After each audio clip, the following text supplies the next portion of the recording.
ప్రియ సహోదరి సహోదరులారా, మన ప్రభును రక్షకుని యేసుక్రీస్తు నామమున మీ అందరికీ ఉదయకాలపు శుభములు. ఈ ఉదయకాల సమయములో దేవుని యొక్క సందేశాన్ని విందాం. పని మరియు నిరీక్షణ అనే సత్యాన్ని మనం తెలుసుకుందాం. పని మరియు నిరీక్షణ. 2వ దశలోనిక 3వ అధ్యాయము 12వ వచనములో, అట్టివారు నెమ్మదిగా పని చేయవలనని వారిని ఆజ్ఞాపూర్వకముగా హెచ్చరించుచున్నాను. ప్రియ సహోదరి సహోదరులారా,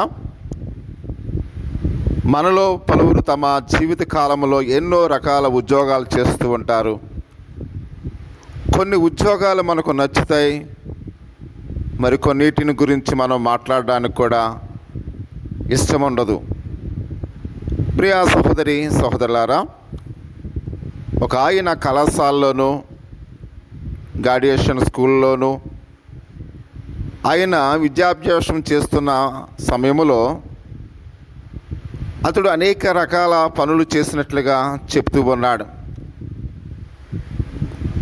ఒక వ్యాపారంలో అతడు పాత గృహ పరికరాలు వ్యాపారం చేసినట్లుగా, చిరు పుస్తకాలు ఇంటింటికి అందించే ఉద్యోగం చేసినప్పుడు ఇంటింటికి పేపర్ అందించే ఉద్యోగం చేసి ఉన్నట్లుగా చెప్తూ ఉన్నాడు.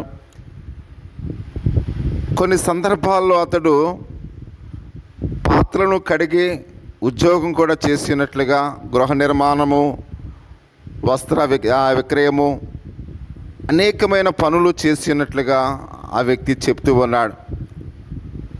మన పని మనకు నచ్చకపోయినా ఏ పని చేయకుండా సోమరిగా ఉండటం కంటే ఏదో ఒక పని చేయటం మేలు అని,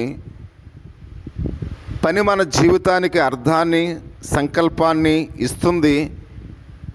కేవలం వేతన కొరకు మాత్రమే కాకుండా ప్రభు అంగీకారం కొరకు పని చేసినప్పుడు మన పనికి మరింత విలువ లభిస్తుందని అతడు చెప్తూ ఉన్నాడు. ఒక ఆంగ్ల పద్య రచయిత సామ్యుయల్ టేల్ అనే ఒక ఆయన తన పద్యములోని ఒక వాక్యములో ఒక విలువైన మాట వ్రాసినట్లుగా మనం చూస్తూ ఉన్నాం.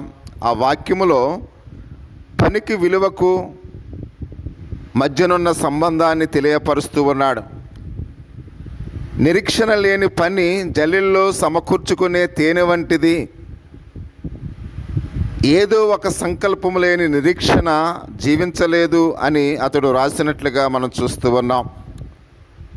ప్రియ సహోదరి సహోదరుడా, మనం చేసే పని దాని విలువను నిలుపుకోవాలంటే ఆ పని మన జీవితంలో ఆ పనిలో నిరీక్షణ ఉండాలని అతడు తెలియపరుస్తూ ఉన్నాడు. అయితే మనము ఆ నిరీక్షణ ఎక్కడ కనుగొగలము? ప్రియ సహోదరి సహోదరుడా, ఒకసారి గమనించు. ఈ సిద్ధాంతము బైబిల్లోనే బోధింపబడి ఉన్నట్లుగా మనం చూస్తూ ఉన్నాం. మనకు ప్రతిఫలం ఇచ్చేది ఆయనే గనుక మనము ప్రభు నిమిత్తము మనస్ఫూర్తిగా పనిచేయాలని కొలసీలకు రాసిన పత్రిక 3వ అధ్యాయము 23-24 వచనాల్లో మనం చూస్తూ ఉన్నాం. మేలు చేయటంలో ఎన్నడూ విసుగు చెందక ప్రయాసపడి పనిచేయు పనివారమని మనము పేరు తెచ్చుకోవాలని 2వ దశలోనిక 3వ అధ్యాయము 6-17 వచనాల్లో మనం చూస్తూ ఉన్నాం. ప్రియ సహోదరి సహోదరుడా, మనం చేసే పనిలో ప్రయాసపడాలి, విసుగు చెందకూడదు. మనం చేసే పనిలో నిరీక్షణ ఉండాలి. దేవుని యొక్క విశ్వాసములో మనం చేసే ప్రతి పని కూడా మనము వేతనము కొరకు కాదు, ప్రభు అంగీకారం కొరకు పని చేసినప్పుడు మన పని మరింత విలువనిస్తుంది, విలువ లభిస్తుంది అని మనం చూస్తున్నాం. ప్రియ సహోదరి సహోదరుడా, దేవుని ఘనపరిచి మీరు పనిచేసే విధానాన్ని బట్టి ఎదుటి వారికి మంచి సాక్షులుగా ఉండండి. అది మీరు చేస్తున్న పని ఏదైనా దానికి నిజమైన నిరీక్షణ ఇస్తుంది అని దేవుని యొక్క వాక్య భాగములు మనం చూస్తూ ఉన్నాం. ఈ ఉదయకాల సమయంలో ప్రతి ఒక్క విశ్వాసి వారి యొక్క హృదయాల్లో ఒకసారి ఆలోచన కలిగి ఉండండి. మీరు ఏం పని చేస్తూ ఉన్నారు? నువ్వు చేసే పనిలో నమ్మకంగా పనిచే. ఒకవేళ నువ్వు చేసే పని ఒకవేళ నీకు చెప్పుకోవడానికి సిగ్గుగా ఉందేమో, సిగ్గుపడకు.